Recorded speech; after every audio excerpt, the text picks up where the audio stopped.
Alors t'as réussi? T'as réussi à factoriser ce polynôme-là? Normalement, elle est belle la vidéo. Elle fait écho à celle-ci, dans laquelle on apprenait à diviser des polynômes. Et c'est un peu comme quand on divise des nombres.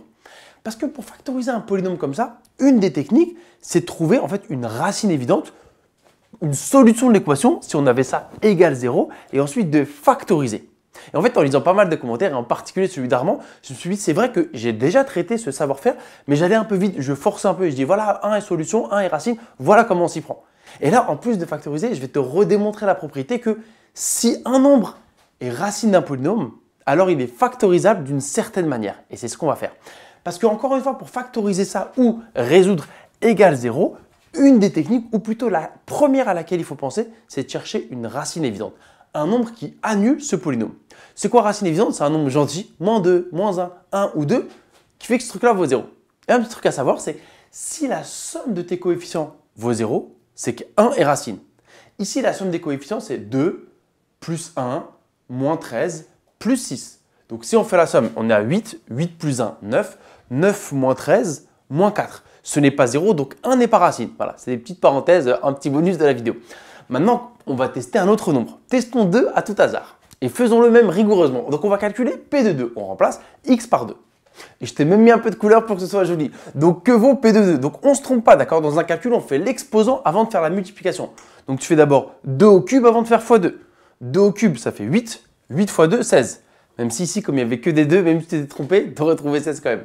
Donc, plutôt combien? Plus 4 moins 26 plus 6. Donc, combien est-ce que ça fait P de 2? Si on fait ce calcul-là, on est à 20, on est à 26. 26 moins 6, on est à 0. Et bien, regarde, P de 2 égale 0, c'est ce qui nous permet d'affirmer que le nombre 2 est une racine du polynôme.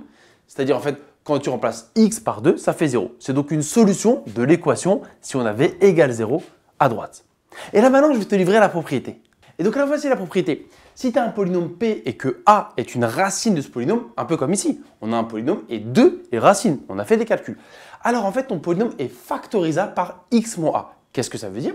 C'est-à-dire que ton polynôme P de x, si on l'écrit rigoureusement, est égal à x moins A fois un autre polynôme. Et il n'y a pas de reste. Parce que nous, quand on a divisé par les polynômes, souvent il y avait un reste qui traînait, tu vois. Ici, il n'y en a pas. Donc, tu vois, on est en route vers la factorisation du polynôme. Et là, maintenant, je prends quelques instants pour te montrer pourquoi c'est vrai. Dans la vidéo précédente, on avait accepté qu'on pouvait toujours diviser des polynômes. Et je t'avais amené avec les nombres. Si on prend deux nombres au hasard, 42 et 17, on peut toujours diviser 42 et 17. En 42, combien fois 17? Et il y aura un reste, d'accord? 2 fois 17, 34. 34 pour aller à 42, il reste 8. Donc, tu vois, on peut toujours diviser avec un reste. Et c'est pareil avec les polynômes. Donc, je ne vais pas le démontrer avec A, je vais le démontrer avec 2 pour qu'on le comprenne plus facilement. En fait, ton polynôme P, je peux le diviser par n'importe quel polynôme, on va dire de degré inférieur. Il y a un peu de vocabulaire que j'ai traité dans la vidéo précédente. C'est pour ça que j'espère que tu l'as regardé. Autrement dit, on peut faire la division entre P et x-2. Moi, j'ai envie que tu divises P par x-2. Et donc, en fait, en posant la division de polynôme, ce polynôme va être égal à x-2 fois donc un autre polynôme avec un reste. Et un peu comme quand on divise des nombres, en fait, le reste doit être inférieur au dividende. Sauf que ici, inférieur, ça veut dire de degré inférieur. Donc ici, le reste doit avoir un degré inférieur à ce par quoi tu divises. Lui, il est de degré 1. Plus haute puissance de x exprimée, c'est 1. Ici, donc comme il a un degré strictement inférieur, le reste, il va être de degré 0. Et un polynôme qui est de degré 0, c'est une constante, un nombre, 4, 5, moins 2. D'accord? Donc en fait, si je divise ce polynôme par x moins 2, ce qui est licite, je peux toujours le diviser par un polynôme. Si je décide de le diviser par x moins 2, il y aura un quotient, un autre polynôme, et un reste qui sera un nombre. Or, nous, on a fait des calculs, on a vu que P de 2, c'est égal à 0. Quand tu remplaces x par 2, on l'a fait, j'ai pris mon temps, ça vaut 0. Donc maintenant, applique ce qu'on a trouvé en fait ici. Si tu remplaces x par 2, nous on sait la vérité, ça doit être égal à 0. On l'a fait ensemble. Hein. Mais si tu remplaces dans cette égalité-là, donc si tu fais P de 2, là j'ai 2 moins 2, 0. Donc lui fois lui, tout ça, ça va faire 0 si tu remplaces x par 2. 2 moins 2, 0. 0 fois un autre polynôme, ça fera bien 0. Donc ça fait 0 quand tu remplaces x par 2. Et donc ce reste, on a dit que c'était un nombre. Autrement dit, si on remplace x par 2 dans cette expression-là, on va trouver la constante, on va trouver r de x.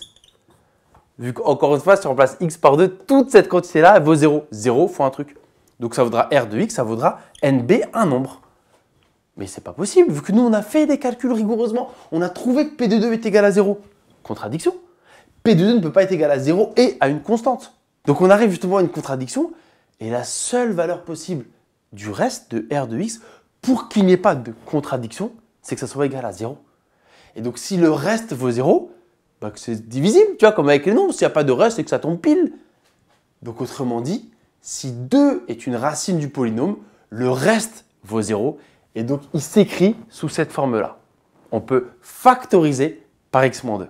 D'accord ? Donc, en fait, ici, l'idée, on pourrait le faire avec A, ce n'était pas très compliqué. Mais l'idée de la démonstration, c'était en fait de poser ce qui se passe normalement, comme si de rien n'était. Et après, tac, on met notre élément. Mais nous, on sait que P de 2 égale 0. Et on étudie notre piste. Ah ouais, mais si on passe x par 2, on arrive à une contraction. Ou plutôt, on arrive à qu'une seule valeur possible, 0. Et donc, reste nul, factorisable par x-2, on retrouve bien notre résultat. Donc voilà, j'espère que cette petite démonstration t'a plu. Maintenant, on repart à notre polynôme.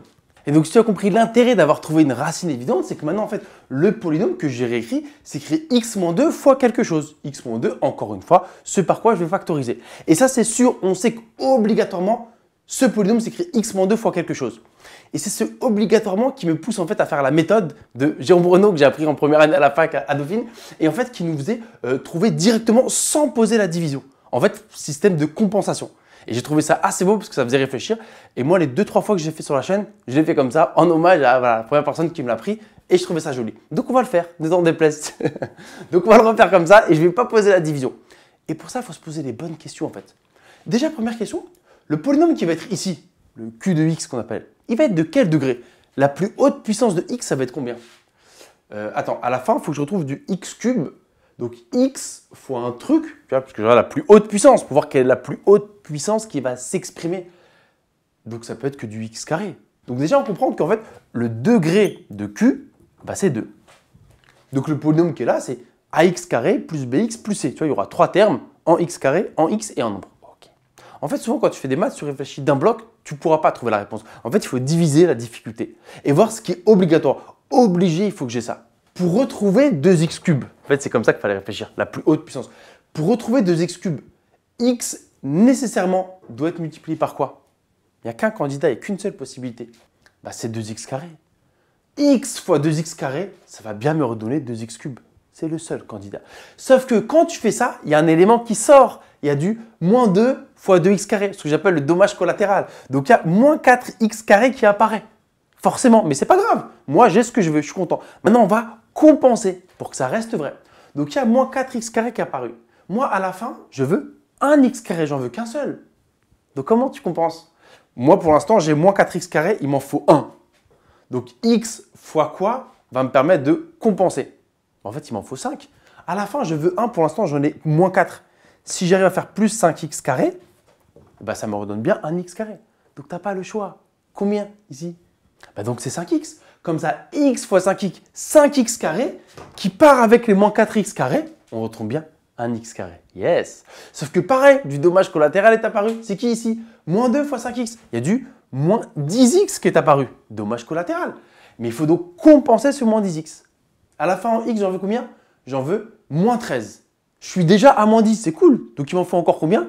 Il m'en faut encore moins 3. Comme ça, moins 10x, moins 3x, je suis au top. Donc, x, je dois le multiplier par quoi? Bah, par moins 3. Comme ça, j'aurai x fois moins 3, ça me redonne bien moins 10, moins 3, moins 13x. Et pour le dernier, j'avais déjà dit, en fait, tu n'as pas besoin de compenser parce que nécessairement, il te faut en constante plus 6. Moins 2 fois quoi te redonne plus 6? Bah, moins 2 fois moins 3. Tiens. Comme ça, il n'y a pas besoin de se prendre la tête sur le x en fait. Tu avais besoin de compenser qu'une seule fois. Et en fait, pour le dernier, bah, tu regardais juste quelle est ta constante. Et là aussi, en fait, tu n'avais pas le choix. Donc, c'est pour ça que j'aurais pu pousser ma réflexion et te dire, en fait, le premier et le dernier sont obligatoires. Il n'y a que lui où il faut que tu te prennes un peu la tête. Et donc, voilà la factorisation du polynôme. Sauf que moi, je t'ai dit factorise au maximum. Donc, on n'a pas tout à fait fini. Donc, on a fait un premier pas vers la victoire, mais il faut encore factoriser ce polynôme. Peut-être qu'il ne sera pas factorisable, mais je pense que j'ai fait en sorte qu'il le soit. Alors, pour factoriser un polynôme du second degré, on peut encore éventuellement chercher une racine évidente ou alors on peut faire delta. Parce que delta, en fait, ça nous permet de trouver les solutions. Ça nous permet aussi de trouver le signe d'un polynôme. Mais ce qu'on oublie aussi, c'est que ça nous permet de factoriser. À la rigueur, on peut essayer de voir si ce n'est pas une racine évidente. Est-ce que 1 fonctionne? Je te rappelle, je t'ai donné la technique. Hein. Tu additionnes les coefficients. 2 plus 5 moins 3. Est-ce que ça fait 0? Non. Donc 1 n'est pas racine. On pourrait tester moins 1 dans notre tête. Mais ça ne marcherait pas. Donc là, voilà, on ne va pas non plus tester tous les nombres et on va faire delta. Et donc, je te rappelle ici ce polynôme du second degré, a il vaut 2, b il vaut 5 et c moins 3. On calcule delta, b carré moins 4ac. Tu prends le b, tu l'élèves au carré. Directement, 25 si tu veux bien. Moins 4 fois a fois c. Moins 4 fois 2 fois moins 3. 2 fois moins 3, on est à moins 6. Moins 6 fois moins 4, on est à plus 24. Donc finalement, delta, il vaut, il vaut 49. Bah, c'est cool parce qu'il est positif, mais surtout, c'est un carré parfait. Donc quand on va chercher notre x1, x2, ça va être relativement simple. Donc delta égale 49 et je t'ai rappelé la formule pour la première solution. La deuxième, c'est pareil avec le signe qui change. C'est moins b plus racine de delta sur 2a. B ici, il vaut 5, donc moins b, c'est moins 5. On va aller directement parce que c'est racine de delta. Racine de 49, 7. Donc moins 5 plus 7 sur 2 fois a. 2 fois 2, 4. Ça, c'est la première solution. Et la deuxième, c'est tout pareil avec ici, le signe qui change. Donc c'est moins 5 moins 7 sur 4. Ok? Alors on va trouver la première valeur. Combien ça fait? Moins 5 plus 7, on est à 2 sur 4. Et 2 quarts, ça vaut 1 demi. Première solution. Et la deuxième, racine plutôt. Chaque fois, je dis l'un à la place de l'autre. Moins 5 moins 7, on est à moins 12. Moins 12 sur 4, on le fait direct ou pas? Allez, ça fait moins 3. Et voilà, j'ai trouvé les deux solutions. Donc tu vois, celle-ci, c'était pas vraiment une racine évidente. Celle-là, on aurait pu peut-être pousser pour la trouver. Et là maintenant, que nous dit delta? En fait, quand delta est positif et que tu as trouvé deux racines, ton polynôme est factorisable d'une certaine manière. Et là, juste, il ne fallait pas se faire feinter. Il ne fallait pas oublier de sortir le 2. Et voilà, je t'ai remis la formule comment factoriser un trinôme ou un polynôme du second degré avec delta. Tu sors le a. A ici, il valait 2. Donc tu sors le 2, tu fais x moins x1. Je t'ai remis ici les deux solutions. Donc ça fait x moins 1 demi. 2 facteurs de x moins 1 demi. Facteur de quoi? X moins x2. Donc x moins 3, x plus 3. Voilà. X plus 3. Et donc juste là, c'est pas très joli. Pour finir en mode classe sur une copie, on peut mettre le 2 devant. Et après, on réécrit tout le reste. 2 facteur de x moins 2, facteur de x moins 1 demi, facteur de x plus 3. Voilà. Cette expression, c'est l'expression factorisée au maximum de celle-ci. Le 2, on n'était pas obligé de le sortir dans le cadre de factoriser au maximum. Moi, en fait, comme j'ai pris le chemin de delta pour finir le travail, j'ai appliqué la formule qui me dit, attention, sors le a, x moins x1, x moins x2, que j'ai trouvé à l'aide des formules. Et j'ai bien aimé ici cette factorisation parce que à la fois, il y a racine évidente, c'est un truc qui a beaucoup, ne pas négliger, c'est pas une feinte ou un piège du prof. Non, souvent, en fait, la racine évidente apparaît. Et ensuite, la puissance de cette propriété, quand a est racine, on peut factoriser par x moins a. Et la puissance, c'est comment retrouver le polynôme qui reste.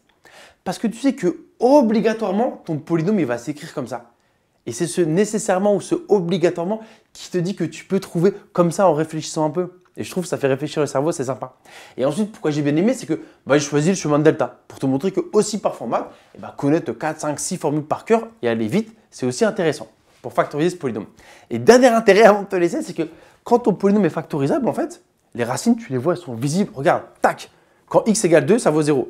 Quand x égale 1 demi, le tout vaut 0. Et quand x égale moins 3, le tout vaut 0. C'est pour ça, en fait, quand a est racine, c'est factorisable par x moins a, quelque part, c'est visible. Parce que moi, je le vois comme équation de produit nul. Pour qu'une valeur de x annule un polynôme, en fait, moi, je le vois automatiquement comme une multiplication. Donc forcément, il faut qu'il n'y ait que des fois pour qu'un nombre annule un polynôme. Et en fait, je trouve que quand tu as le résultat final, peut-être ça te parle un peu plus que, oui, obligé, il faut que ça ait cette tête-là. Sinon, quand tu remplaces x par la racine, ça ne vaudra pas 0. Parce qu'il y aura un reste à côté, tu vois. Enfin, voilà, moi c'était mon approche comme ça, plus pour réfléchir. Et je suis content d'avoir fait la preuve en espérant que ça t'ait plu. Bon, j'espère que tu es resté jusqu'au bout. Elle était assez musclée, mais je suis content de faire des vidéos où le niveau monte un peu et on explique vraiment des concepts de terminal bac plus 1. J'espère que ça t'a plu.